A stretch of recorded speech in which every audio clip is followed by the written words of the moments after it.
ਸਤਿ ਸ਼੍ਰੀ ਅਕਾਲ ਦੋਸਤੋ, ਮੈਂ ਹਾਂ ਨਵਨੀਤ ਸਿੰਘ ਚੀਮਾ। ਤੁਸੀਂ ਵੇਖ ਰਹੇ ਹੋ GBC ਅਪਡੇਟ। ਸਰਕਾਰ ਵੱਲੋਂ ਵਿਕਾਸ ਕਾਰਜਾਂ ਲਈ ਵੱਖ-ਵੱਖ ਤਰ੍ਹਾਂ ਦੀਆਂ ਉਪਲਬਧੀਆਂ ਕੀਤੀਆਂ ਜਾ ਰਹੀਆਂ ਨੇ, ਜਿਸ ਨੂੰ ਦੇਖਦੇ ਹਾਂ ਅੱਜ ਹੁਸ਼ਿਆਰਪੁਰ ਦੇ ਰੇਲਵੇ ਸਟੇਸ਼ਨ ਤੇ ਅਸੀਂ ਮੌਜੂਦ ਹਾਂ ਔਰ ਤੁਹਾਨੂੰ ਇੱਥੋਂ ਦੇ ਜੋ ਵਿਕਾਸ ਕਾਰਜ ਕਰਵਾਏ ਜਾ ਰਹੇ ਹਨ ਉਸ ਬਾਰੇ ਜਾਣਕਾਰੀ ਦੇਣ ਜਾ ਰਹੇ ਹਾਂ। ਜੋ ਸਟਾਰਟਿੰਗ ਦੇ ਵਿੱਚ ਇੱਕ ਰੇਲਵੇ ਸਟੇਸ਼ਨ ਤੇ ਪੋਰਚ ਹੈ, ਉਸ ਦੀ ਵੀ ਡਿਵੈਲਪਮੈਂਟ ਹੋ ਰਹੀ ਹੈ।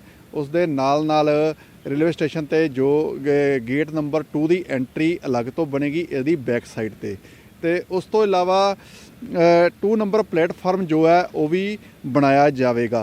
तो लोगों की सुविधा को देखते हैं सरकार वालों ये उपराला किया जा रहा है और इसनों विकास के अधीन लिया गया हुशियारपुर रेलवे स्टेशन को।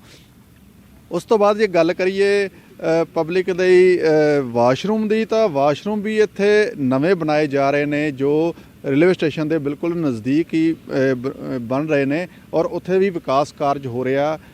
वाशरूम की सुविधा जो है वो दी जा रही है। तो लगभग जिहड़ा इहदा फुट ओवर ब्रिज बनाया जाएगा वो उसकी जो चढ़ाई होगी वो लगभग 40 मीटर होगी। सो इस सारे विकास कार्यों देखते हुए एक पार्किंग की सुविधा जो रेलवे स्टेशन के बिल्कुल ओपोजिट दी जाएगी। तो जिथे कार पार्किंग, बाइक्स, स्कूटर वगैरह जो भी ने वो व्हीकल्स उत्थे खड़े किए जाएंगे। सो इन्हां चीज़ों को देखते हुए सरकार वालों होर भी नवीं जो उपलब्धियां ने वो कीतियां जाणगियां आने वाले टाइम दे विच। इसका जिहड़ा स्टेशन का एरिया कवर किया जाएगा करीब 100 मीटर का। तो ये जो जानकारी है असी तुहाडे सामने GBC अपडेट के राही लिया रहे हैं।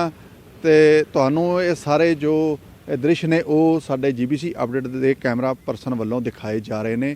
तो उम्मीद करते हैं कि सरकार दीयां इन्हां उपलब्धियां नूं मद्देनज़र रखदिआं लोकां वालों भी प्रोत्साहन किया जाएगा ਅਤੇ ਉਹਨਾਂ ਨੂੰ ਸ਼ਲਾਘਾਯੋਗ ਮੰਨਦੇ ਹਾਂ। ਇਸ ਉਪਰਾਲੇ ਨੂੰ ਅੱਗੇ ਵੀ ਧਿਆਨ ਵਿੱਚ ਸਰਕਾਰ ਵੱਲੋਂ ਲਿਆਂਦਾ ਜਾਵੇਗਾ।